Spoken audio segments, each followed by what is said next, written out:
My dear friends, मैं SN. Mathur आज एक बार फिर आपके सामने एक नया वीडियो लेके आया हूँ।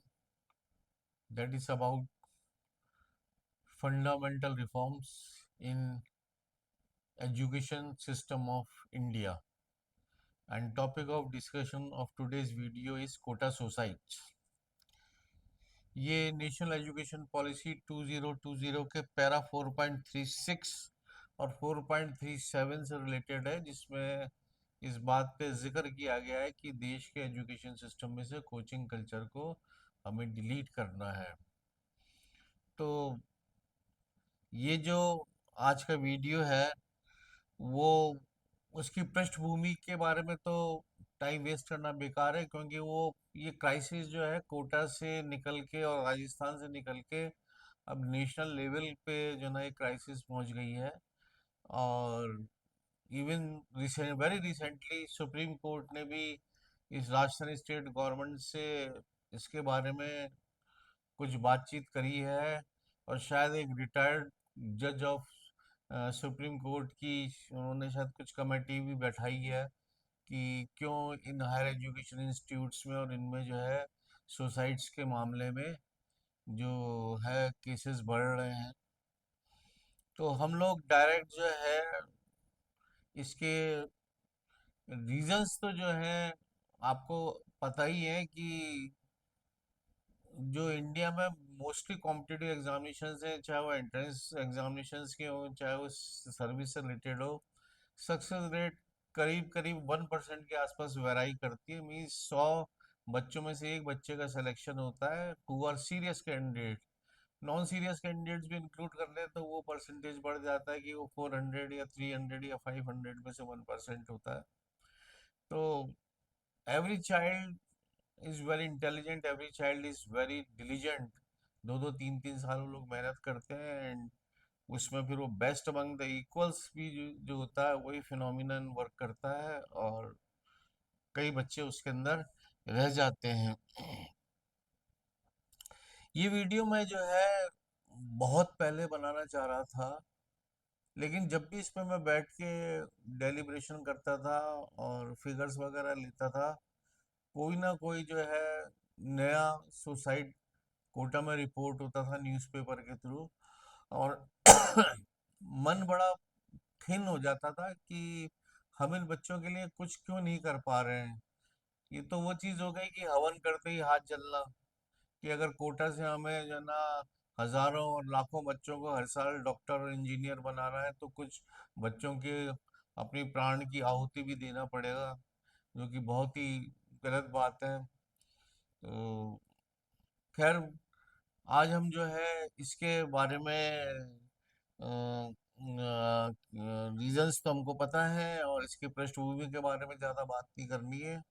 तो जो कुछ सोल्यूशन पॉसिबल है, जो वर्षों से सब लोग दे रहे हैं, कोचिंग सेंटर्स ने भी बहुत सोल्यूशंस निकाले हैं, गवर्नमेंट ने भी बहुत जो है एडवाइजरी जारी करी है। जैसे 16 ईयर्स से कम बच्चे का जो है वो उसको एनरोल आप नहीं कर सकते।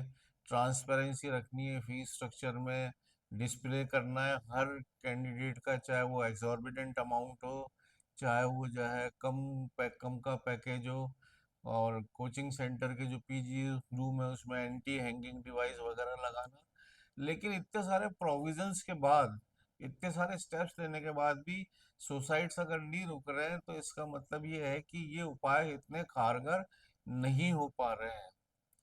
तो मेरी भी ये कोशिश है कि मैं अपना कोई कुछ सजेशंस दूं जो क्या कहते हैं इस डायरेक्शन में या इस सिनेरियो के अंदर जो है अगर काम आ सके।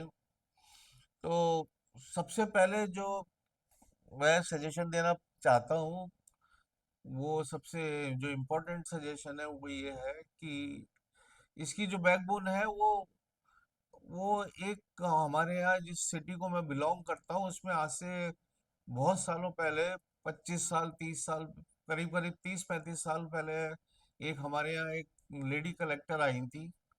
तो जैसा होता है कि वेलकम के लिए अलग अलग संस्थाएं उनसे मिलती हैं और अपनी प्रॉब्लम बताती हैं शहर की। तो अजमेर में उस टाइम दो बहुत बड़ी प्रॉब्लम थी। एक तो वाटर क्राइसिस, जो 100 100 घंटे में पानी आता था। दूसरा, स्टेशन के सामने जाम बहुत लगता था टेम्पोस का। तो प्रतिनिधियों ने कहा कि साहब आप इस पे देखें और इनकी फाइल्स निकलवाएं। तो दैट लेडी कलेक्टर टोल्ड कि मैं I don't believe in files, I believe in field, and कल हम खुद जाके मौका मुआयना करेंगे। तो वो शायद प्रतिनिधियों के साथ या जो ऑफिस स्टाफ था वहाँ गए। तो स्टेशन के सामने जो टेम्पो स्टैंड था उसको उन्होंने देखा, जो कि करीब एक प्लेग्राउंड, जिसमें जो फुटबॉल प्लेग्राउंड होता है उसके बराबर जो है वो जगह थी। एंड शी फाउंड कि ऑलमोस्ट 60 70% तो कंडम जो टेम्पोज है उन्होंने ऑक्यूपाई कर रखा था। किसी की सीट नहीं थी, किसी का टायर नहीं था, किसी में जो ना इंजन नहीं था। तो पूछा गया कि भाई ये यहाँ क्यों खड़े हुए हैं, और अल्टीमेटली उसी रात को उन्होंने जो है उनको क्रेन से जो है ना उस सारे के सारे कंडम टेम्पो, जब रात को सारा ट्रैफिक बंद हो गया, रात को मिडनाइट के आसपास, तो वो जगह खाली करवाई। तो नेक्स्ट डे ही नेचुरली ट्रैफिक ईज हो गया। उसके बाद उन्होंने क्या किया, उस प्रॉब्लम को जड़ से ही उखाड़ दिया। जड़ से उन्होंने उखाड़ने का मतलब ये कि जैसे पहले जमाने में गॉल ब्लैडर में स्टोन हो जाते तो गॉल ब्लैडर को सर्जरी करके हटा देते। आजकल तो खैर नए मेथड्स हो गए हैं, लेजर वगैरह आ गई है, लेकिन पहले गॉल ब्लैडर को रिमूव कर देते अगर स्टोन्स हो जाते थे।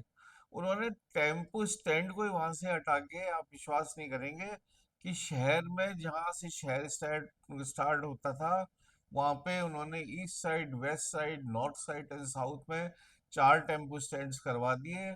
और उन्होंने जो है ये रिस्ट्रिक्शंस जारी किए ट्रैफिक पुलिस को कि कोई भी टेम्पो जो है स्टेशन के सामने, स्टेशन रोड पे रनिंग स्टेज में ही होना चाहिए। लोडिंग या अनलोडिंग करने के बाद nobody should wait for the passengers over there, या वहाँ क्राउड लगा के जो है ना वो जाम लगा है। And within no time the things were so much smooth.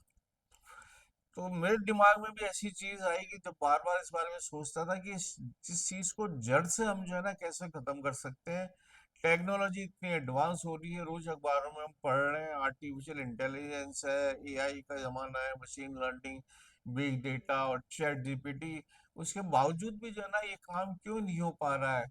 Drones आप देखिए कि कितने आजकल जो है टेक्नोलॉजी एडवांस हो गई कि जो पहाड़ी एरिया में अगर आपको सड़क बनानी है या कुछ कंस्ट्रक्शन करना है, तो पहले की तरह बेचारा मजदूर जो है अपने पीठ पे रख के नहीं ले जाता, ड्रोन्स के थ्रू ही जो है ना मटेरियल वहाँ अनलोड हो जाता है और काम चलता रहता है।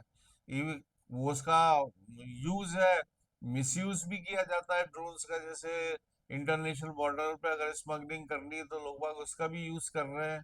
और इवन अभी जो इंडो पाक वार थोड़े दिनों पहले ही हुई थी, उसमें देखिए ड्रोन्स ने कितना कमाल दिखाया था। तो जब टेक्नोलॉजी इतनी डेवलप हो गई है तो उस टेक्नोलॉजी का सहारा लेके हम इस चीज को जड़ से क्यों नहीं खत्म कर सकते हैं। तो कोचिंग सेंटर्स के बारे में मेरा पहला सजेशन ये है कि जो कोचिंग सेंटर में बच्चे 2 2 3 3 साल पढ़ते हैं, उसको रोटेशनल बेसिस पे जो है उनका जो स्टे है कोचिंग सेंटर में और होम टाउन में, उसको रोटेशनल बेसिस पे जो है ना चेंज किया जाए। बच्चा जो है 2 महीने जो है, मैक्सिमम 2 महीने जो है, या जो भी प्रेस्क्राइब टाइम ले कोचिंग सेंटर्स वाले करें, उसमें वो वहाँ स्टे करें। और उसके बाद उस बच्चे को जो है पेन ड्राइव दे दिया जाए, वेबसाइट है, लिंक है, अपने मोबाइल है, टीवी है, इंटरनेट है, पर्सनल कंप्यूटर्स हैं, लैपटॉप्स हैं, वीडियो कॉन्फ्रेंसिंग है, और मैसेजेस का जमाना है, व्हाट्सएप है। तो ये जो भी इंटरनेट के थ्रू वो जो है 2 महीने बाद अपने घर पे जाए, दो अगेन फॉर 2 मंथ्स, और 2 महीने में उस पेन ड्राइव के थ्रू, उस वेबसाइट के थ्रू जो नॉर्मल लेक्चर्स होते हैं हर चैप्टर के, जो लेक्चरर्स डिलीवर करते हैं उनकी वो दे दी जाए, ताकि वो ऑफलाइन 2 महीने घर में पढ़ सके।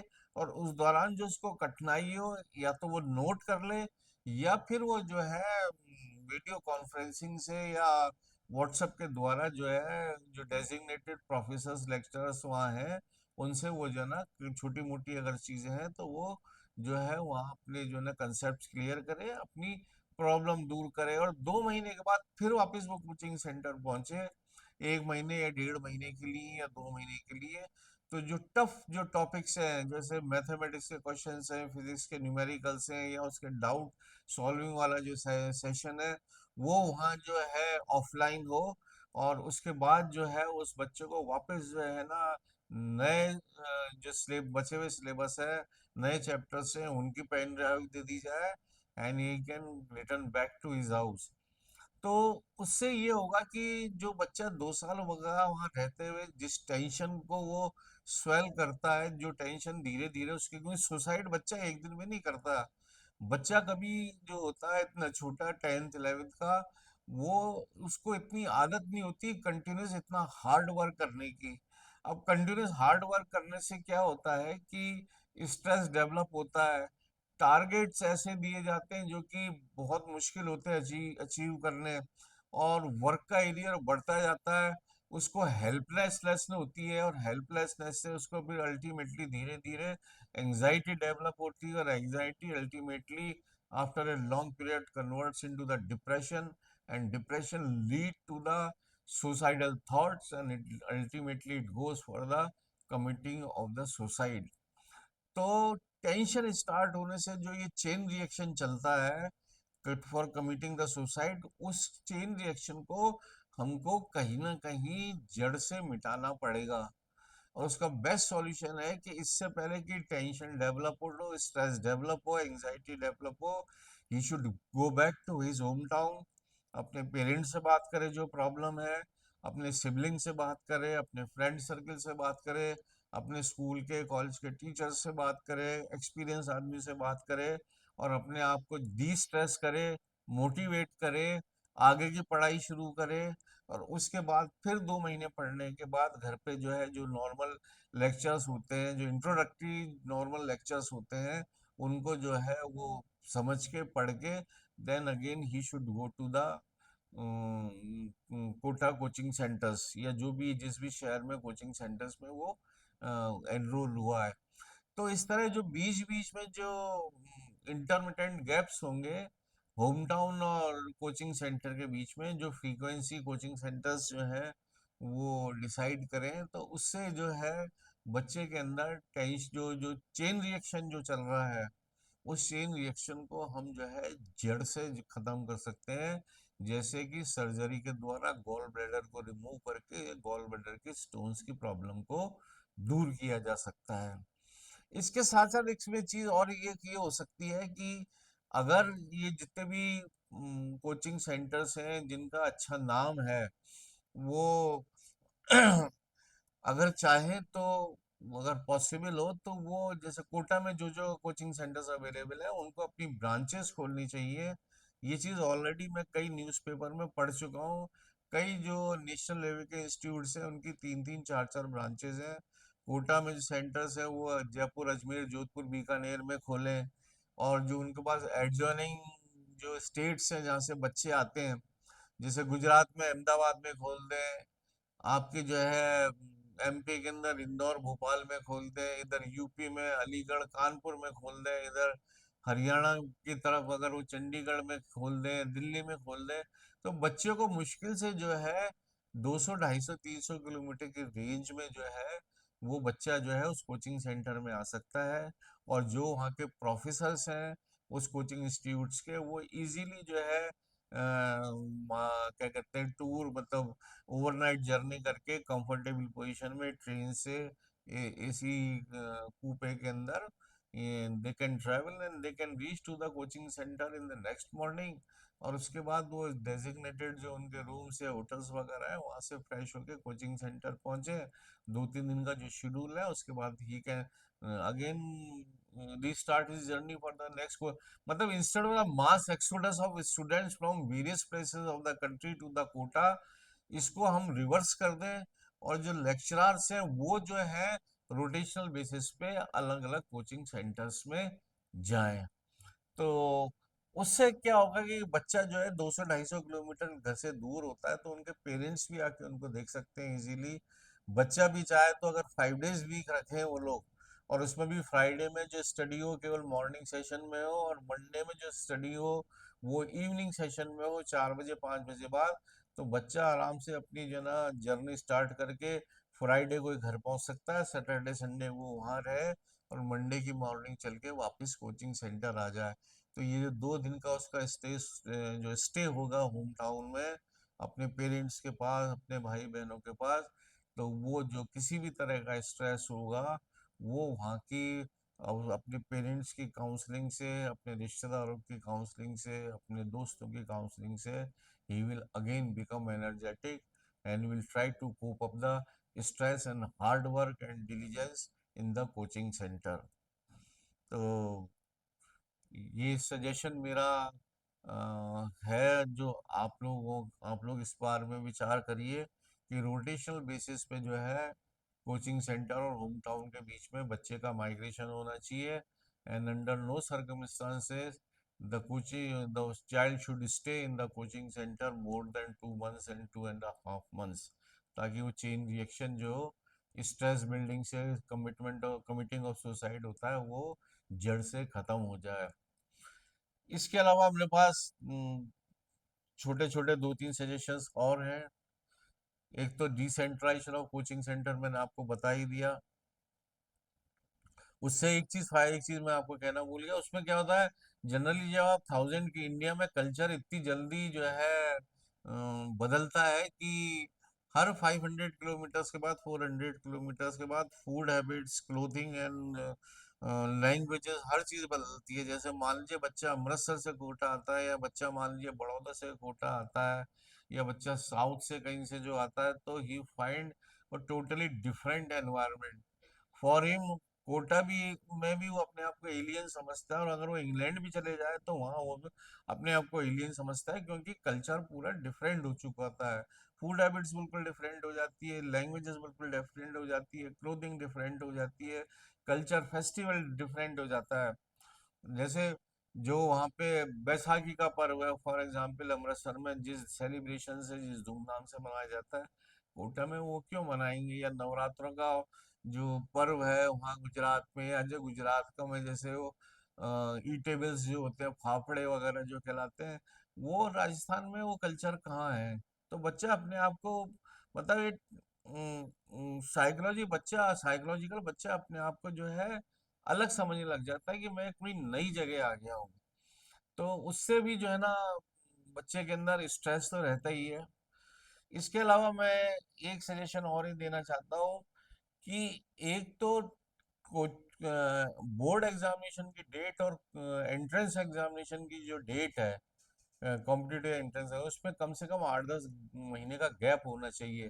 क्योंकि एंट्रेंस एग्जामिनेशन का सिलेबस और अलग अलग जो बोर्ड्स हैं कंट्री के अंदर, उसमें थोड़ा बहुत वेरिएशन होता है, 15%, 20%, 25%। तो जब जनवरी फरवरी होती है और कोचिंग सेंटर्स वाले पढ़ाई डिसकंटिन्यू करके बच्चों को भेजते हैं, या कहते हैं कि आप अपने बोर्ड की भी तैयारी करो, तो उनके पास काफ़ी ऐसा कोर्स होता है जो उन्होंने पढ़ा ही नहीं, या कोचिंग सेंटर में नहीं पढ़ाया गया है। तो एक तो उसका स्ट्रेस हो जाता है, एग्जाम में 12th को पास करने का स्ट्रेस हो जाता है, फिर उसके महीने 2 महीने बाद इमीडिएटली कंपटीशन एग्जाम का स्ट्रेस होता है। तो अगर हम इसको 8-10 महीने का इसको गैप रख दें, तो वो बच्चे के लिए स्ट्रेस को रिड्यूस करने के लिए बहुत बेनिफिशियल होगा। और उसके साथ में हम एक राइटर और ये रख सकते हैं कि उनको थ्योरी पेपर्स के अंदर, फिजिक्स केमिस्ट्री मैथ्स के पेपर में मिनिमम 60% मार्क्स लाने हैं फॉर देयर कैंडिडेचर। तो ये है, उससे एक तो डमी स्कूल की प्रॉब्लम अपने आप सॉल्व हो जाएगी। बच्चा प्रॉपर स्कूल में जहाँ पढ़ रहा है वहीं पढ़ेगा, क्योंकि उसे मालूम है कि मेरे 12th में अगर मेरे नंबर नहीं आए तो मैं तो एग्जाम ही नहीं दे सकता। और 60% मेरे हिसाब से तो ज़्यादा नंबर नहीं है, क्योंकि जिस हिसाब से जो है टेक्नोलॉजी डेवलप कर रही है, ये सब आर्टिफिशियल इंटेलिजेंस, मशीन लर्निंग और चैट जीपीटी और नई नई चीज़ें आ रही हैं, उस हिसाब में जो मतलब आदमी जो टेक्नोलॉजी, जो एक्सपीरियंस होता है या जो नॉलेज होती है, उसकी शेल्फ लाइफ जो है आजकल 3-4 साल से ज्यादा नहीं हो गई। जो पुराने जमाने में जो कंप्यूटर के कोर्सेज हुए थे, उनके आज के जमाने में तो कोई रेलेवेंस ही नहीं है। पहले जो जमाना, आजकल तो क्लाउड आ गया है और पता नहीं क्या क्या नई चीजें, और आज से 10 साल, 12 साल, 15 साल पहले जो कंप्यूटर के डिफरेंट काइंड कोर्सेज थे, उनके आज की तारीख में तो वो सब ओब्सोलीट हो गए। तो जब टेक्नोलॉजी इतनी फास्ट एडवांस जा रही है और उसमें जो हमारे पास ऑलरेडी जो हमारा जो एक्सपीरियंस है या जो नॉलेज है, उसकी शेल्फ लाइफ 4 साल 5 साल से ज़्यादा नहीं है। हमको जो है हमेशा जो है ना सजग रहना पड़ता है, आगे बढ़ने के लिए मेहनत करनी पड़ती है, नई चीज़ें पढ़नी पड़ती है। तो आई फील दैट 60% मार्क्स जो है कोई बहुत बड़ा जो है कट आउट रेट नहीं है। बच्चे का इतना इंटेलिजेंट होना तो बहुत ही ज़रूरी है। तो उससे ये है कि काफ़ी कैंडिडेट्स की जो वो है काफ़ी कैंडिडेट्स नंबर जो है वो वैसे ही वहाँ पे कम हो जाएंगे कि जिनके नंबर नहीं आ पाएंगे वो या तो रिपीट करेंगे या जो है वो कोई और दूसरा रास्ता देखेंगे। और दूसरा जो है, ये अगर 8 महीने का गैप रहा तो ये भी जो है ना इस टेस्ट को देखने के लिए बहुत फायदेमंद रहेगा। कुछ कोचिंग सेंटर्स टेस्ट सीरीज भी करते हैं, जो जब सिलेबस खत्म होने वाला होता है, जब उनका एकेडमिक ईयर एंड में पहुंचने वाला होता है, तो उनसे भी ये रिक्वेस्ट या दरख्वास्त है कि वो टेस्ट सीरीज को हमेशा ऑनलाइन रखें और कंपलसरी कर देंगे बच्चे वो घर से ही देंगे, क्योंकि टेस्ट सीरीज के अंदर जो है बच्चे को फिर से बहुत मेहनत करनी पड़ती है, दिन भर और रात भर पढ़ना पड़ता है। तो under the healthy environment of his house, parents की जो है ना सुपरविजन में, पेरेंट्स की गाइडेंस के अंदर, जहाँ उसको प्रॉपर स्लीप मिल सके, प्रॉपर फूड मिल सके, और जहाँ उसको प्रॉपर काउंसलिंग और उसको हिम्मत मिल सके घर वालों से, अगर वो टेस्ट सीरीज जो है वो ऑनलाइन हो और उसके लिए जो है ये कंपलसरी करें कि वो अपने घर से ही, अपने होम टाउन से ही जो है ना टेस्ट सीरीज देगा, तो वो भी जो है ना उसको स्ट्रेस कम करने के लिए बहुत जो है फायदेमंद होगा। इसमें एक नई चीज और आती है कि हम लोग अखबार में कई बार पढ़ते हैं कि जो कई प्राइवेट इंजीनियरिंग कॉलेजेस खुले, उसमें जीरो सेशन होता है, बच्चे जो है ना आते ही नहीं या बहुत कम आते हैं, और कई प्राइवेट इंजीनियरिंग कॉलेजेस क्लोज भी हो गए हैं। उसके पीछे रीजन ये है कि बच्चों का वहां से सिलेक्शन ही नहीं होता, अच्छी कंपनीज आती नहीं है। तो उसके और उसका अगर हम एनालाइज करें तो हमें पता लगेगा कि जो टीचिंग स्टाफ होता है वहाँ, वो बहुत अच्छी क्वालिटी का, बहुत अच्छा एक्सपीरियंस का नहीं होता है, क्योंकि वो जो है कॉलेज प्रशासन द्वारा ही जो है ना अपॉइंटेड किए जाते हैं। तो अब इतने बड़े इंजीनियरिंग इंस्टीट्यूट्स के अंदर जिनमें जो है बच्चों को जो है ना इंजीनियरिंग सिखाई जा रही है, जो बहुत ही टफ एंड टेक्निकल कोर्स है, तो आप ये देखिए कि जितने भी गवर्नमेंट स्कूल्स होते हैं उसमें अगर कोई प्राइमरी लेवल का टीचर भी होता है, जिसको प्राइमर मतलब जो जूनियर टीचर होता है जिसको प्राइमरी सेक्शन ही पढ़ाने होते हैं, उन तक का सिलेक्शन जो है उस स्टेट का पब्लिक सर्विस पीएससी जो है उनका एग्जाम लेती है। एग्जाम बहुत टफ होता है, इंटरव्यू होता है, और इंटरव्यू होने के बाद पोस्टिंग होती है। तो हम जब प्राइमरी क्लास के बच्चों को पढ़ाने के लिए जो टीचर्स अपॉइंट करते हैं, वो टीचर्स इतने टफ जो है ना एग्जाम से जो है ना गुजरते हैं, क्योंकि कैंडिडेट्स बहुत होते हैं।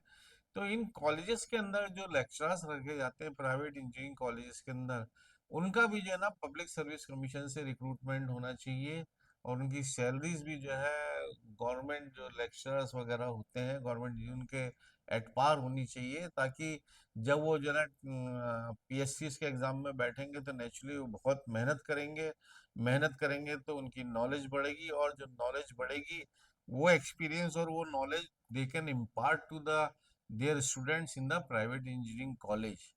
तो और उससे अगर उनकी स्टूडेंट्स की नॉलेज अच्छी बढ़ेगी तो they are full chances that companies will come to the for the campus selection, और बच्चे जो है उससे जो है ना सेलेक्ट होंगे।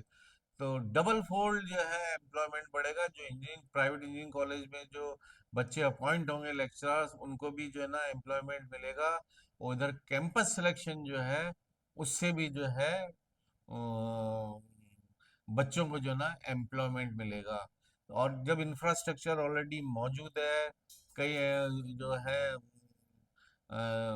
जो समर्थ लोग हैं उन्होंने इंजीनियरिंग कॉलेज बनाए हैं, बिल्डिंग मौजूद है, लैंड मौजूद है, इंफ्रास्ट्रक्चर मौजूद है, स्टूडेंट्स मौजूद है, तो क्यों ना हम जो टीचिंग स्टाफ है उनको बेहतर टीचिंग स्टाफ को रख के, और उससे क्या है कि कंपटीशन भी इजी होगा, कि कहाँ तो केवल आईटीज एमएनआईटीज और जो गवर्नमेंट इंजीनियरिंग कॉलेज है उनकी सीट्स अवेलेबल होती हैं, अब साथ में अगर हम प्राइवेट इंजीनियरिंग कॉलेज की सीट को भी इंक्लूड करें, तो जो कंपटीशन भी है वो काफी हद तक जो है वो डाइल्यूट हो जाएगा। तो ये भी एक सजेशन है कि प्राइवेट इंजीनियरिंग कॉलेज है उनको बंद जो अ, होने के कगार में है या जीरो सेशंस में है, उनको उनके लिए जो है गवर्नमेंट एक प्रावधान बनाए कि जो भी वो अपॉइंट करेंगे लेक्चरर्स, वो जो है ना स्टेट सर्विस कमीशन से जो है वो रिटन टेस्ट और पर्सनल इंटरव्यूज के बाद ही उन्हीं लोगों को कर पाएंगे। और नंबर टू, उनकी सैलरी जो होगी it will be at par with the lecturers and professors who are available in the government engineering colleges. तो ये हमने वेरियस एस्पेक्ट्स जो है ना वो डिस्कस किए। और इसके अलावा एक चीज़ जो मैं और एक सजेशन ही देना चाहता हूँ कि पेरेंट्स के लिए एनसीईआरटी जो है या एजुकेशन डिपार्टमेंट जो है गवर्नमेंट ऑफ इंडिया या स्टेट गवर्नमेंट्स का, उनके लिए 11th 12th में एक बुकलेट टाइप जो है ना बच्चों को देनी चाहिए उनके पेरेंट्स के लिए। और पेरेंट्स का एक काउंसलिंग सेशन भी होना चाहिए जिसमें उनको बताया जाए कि ज़िंदगी जो है डॉक्टर और इंजीनियर के बाद भी है। कई ऐसे कोर्सेज अवेलेबल है इंडिया में जिनको पढ़ने के बाद, जिनको करने के बाद उनका बच्चा जो है एक रेस्पेक्टफुल जो है ना जॉब जो है वो उसको मिल सकती है। और ताकि जो है सब लोग जो है डॉक्टर इंजीनियर का जो बच्चों को बनाने का सपना है उसके पीछे ना भागे।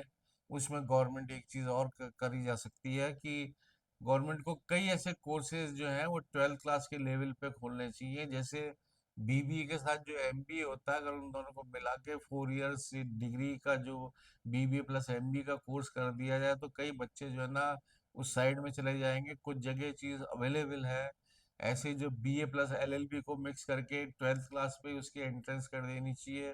कई मैनेजमेंट ट्रेनीज जो पब्लिक पीएसयूज लेते हैं उनके लिए भी मिनिमम जो एंट्रेंस लेवल होता है वो 12th क्लास ही कर दें। और भी कई ऐसे एग्जाम्स हैं जिनको हम जो है अल्टीमेटली जो है उस पे ला सकते हैं। और इसके अलावा जो गवर्नमेंट डिपार्टमेंट्स या प्राइवेट डिपार्टमेंट्स में जो क्लरिकल लेवल की पोस्ट हैं उनको तो 12th क्लास के बाद ही कर देना चाहिए, क्योंकि इंडिया में पॉवर्टी इतनी है, फाइनेंशियल कंस्ट्रेंट इतने हैं कि मेरा ये अनुमान है कि बहुत सारे लोग जो है ना जॉब्स के लिए सबसे पहले ट्राई करेंगे। क्योंकि एक बार अगर उनको जॉब्स मिल गई तो उसके बाद अगर बच्चे पढ़ने वाले हैं तो इतने ऑनलाइन कोर्सेज अवेलेबल हैं, ओपन स्कूल्स हैं, ओपन कॉलेजेस हैं जहां वो अपनी ग्रेजुएशन या आगे की पढ़ाई कर सकते हैं। और मैक्सिमम जो डिपार्टमेंट्स होते हैं वो इतने स्ट्रीमलाइंड होते हैं कि उसमें हर पीरियड में कुछ समय के बाद जो है कुछ समय के एक्सपीरियंस के बाद हायर पोस्ट के डिपार्टमेंटल एग्जामिनेशन होते हैं। तो बच्चा अगर सिंसियरली 12th क्लास के बाद अगर किसी जॉब में एंटर होता है और वो सिस्टमेटिकली मेहनत करके अगर वो इन डिपार्टमेंटल एग्जाम्स को पास करें तो उसके जो कंटेम्प्रेरी जो क्लासमेट्स हैं, जब तक वो डॉक्टर बन के इंजीनियर बन के निकलेंगे वो प्रमोशंस लेके हायर पोस्ट पे पहुंच चुका होगा उनके साथ एक रेस्पेक्टेबल जॉब पोस्ट पे, उस जॉब में वो अवेलेबल होगा।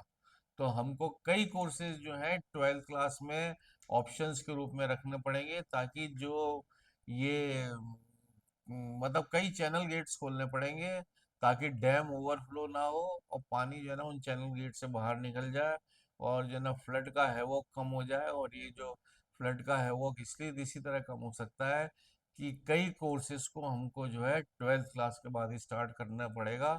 और उसकी काउंसलिंग जो है पेरेंट्स को करी जाए, उनको बुकलेट दी जाए, उनको पर्सनली कॉलेजेस में मतलब पर्सनली जो स्कूल्स में बुला के उनको इनके बारे में डिटेल दी जाए। अंत में आप सब लोगों का बहुत बहुत धन्यवाद।